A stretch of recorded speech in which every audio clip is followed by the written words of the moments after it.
नमस्कार मित्रांनो, सायन्स बाबा यूट्यूब चॅनलवरती आपलं सर्वांचं स्वागत आहे.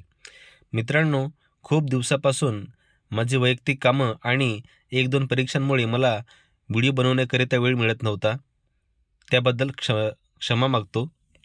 मित्रांनो, आपण वर्षभरापासून शिक्षक भरतीची वाट बघतोय. आपली जेमतेम टेट परीक्षा झाल्यानंतर मात्र पुढे शिक्षक भरती पाऊल टाकण्याचे नाव घेत नाही आहे. तर मित्रांनो, याकरिता नेमकी शिक्षक भरतीकरिता नेमकी अडचण कोणती होती? ती अडचण सुटली का? त्याचप्रमाणे आपल्या या शिक्षक भरतीच्या पुढच्या पाऊलाकरता जाहिराती कधीपर्यंत येतील? त्याचप्रमाणे नवीन वर्षाची भेट शिक्षकांना आता तरी भेटणार का? याबद्दल आपण या व्हिडिओमध्ये थोडक्यात बघणार आहोत. चला तर सुरुवात करूया. तर मित्रांनो, आपला सर्वात मोठा प्रश्न की शिक्षक भरती कधी होणार? मित्रांनो, याबद्दल काही विश्वसनीय सूत्रांकडून आपल्याला लेखी तर नाही, परंतु आपले जे काही ओळखीचे आहेत त्यांच्या माहितीप्रमाणे त्यांनी जे आयुक्त स्तरावर ज्या चौकशा केल्या, मंत्रालयात ज्या चौकशा केल्या, त्या माहितीप्रमाणे शिक्षक भरतीकरिता सर्वात मोठी अडचण होती ती होती बदली प्रक्रिया, शिक्षक बदली प्रक्रिया. तर मित्रांनो, ही बदली प्रक्रिया आता पूर्ण झालेली आहे, परंतु फक्त बाकी आहे ते कार्यमुक्त करण्याचं. तर त्या शिक्षकांना कार्यमुक्त कधी करणार? आपली शिक्षक भरती झाल्यानंतर की आधी बदली प्रक्रिया झालेल्या शिक्षकांना कार्यमुक्त करणार की नंतर करणार? याबद्दल आता फक्त ही एकच अडचण बाकी आहे.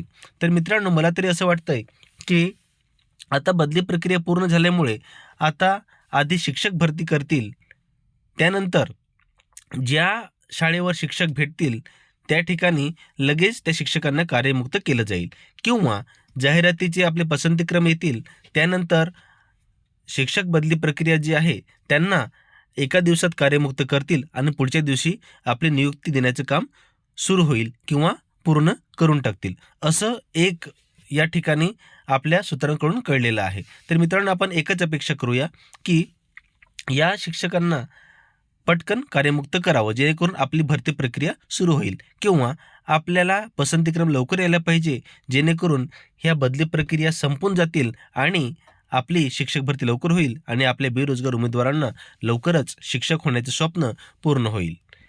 मित्रांनो, पुढचा प्रश्न होता की जाहिराती कधीपर्यंत येतील? तर मित्रांनो, जाहिरातीकरिता आपण जवळपास खूपच महिन्यांपासून वाट बघतोय. आता जवळपास वर्ष संपत आलंय, परंतु मित्रांनो, एक या ठिकाणी नेहमीप्रमाणे किंवा कायमच एक अशी सूचनाच असते किंवा ती घडतच असतं की इलेक्शनच्या आधी भरती प्रक्रिया होत असते, शिक्षक भरती प्रक्रिया होत असते. आता त्याप्रमाणेच आपण कधीपासून प्रयत्न करतो शिक्षक भरतीकरिता, परंतु ही भरती लांबवत चाललेलं आहेत. त्याप्रमाणे आता फेब्रुवारी मार्चमध्ये जे आपलं इलेक्शन आहे, त्या इलेक्शनच्या आधी, आचारसंहिता लागण्याच्या आधी आपली शिक्षक भरती प्रक्रिया होऊ शकते. त्यानुसार पसंतीक्रम देणे, त्यांची मेरिट लावणे, त्यानंतर पुढे त्यांना नियुक्ती देणे, यासाठी 1-1.5 महिन्याचा कालावधी जातोच. त्याप्रमाणे माझ्या मते तरी 10 जानेवारीच्या आत आपल्याला जाहिरात येऊन पसंतीक्रम देण्याची सवलत किंवा मुभा त्या ठिकाणी दिली जाऊ शकते, आपल्याला मुदत दिली जाऊ शकते. म्हणजे 10 जानेवारीच्या आधी आपल्यासमोर जाहिराती येतील आणि आपण पसंतीक्रम देण्यास सुरुवात करू. ती मग पुढे कधीपर्यंत चालेल हे सांगता येत नाही, परंतु आपल्याला मित्रांनो 15 फेब्रुवारीच्या आधी आपली नियुक्ती व्हायलाच पाहिजे अशी आपण अपेक्षा करूया. म्हणजे एकच आपण माझ्या माहितीप्रमाणे जे विश्वसनीय सूत्र आहे त्यांच्याकडे माहितीप्रमाणे आपल्याला 10 जानेवारीपर्यंत जाहिरात येतातच, हे या ठिकाणी कन्फर्म आहे. तर मित्रांनो, जर का आपल्याला 10 तारखेपर्यंत 10 जानेवारीपर्यंत समजा आपल्याला पसंतीक्रम देण्याची एक सवलत सुरू झाली किंवा पवित्र पोर्टलला सुरुवात झाली, तर या नवीन वर्षामध्ये आपल्याला नवीन वर्षाची भेट जी आहे ती शिक्षकांना शिक्षक ही नोकरी मिळून भेटू शकते आणि ती भेटायलाच पाहिजे.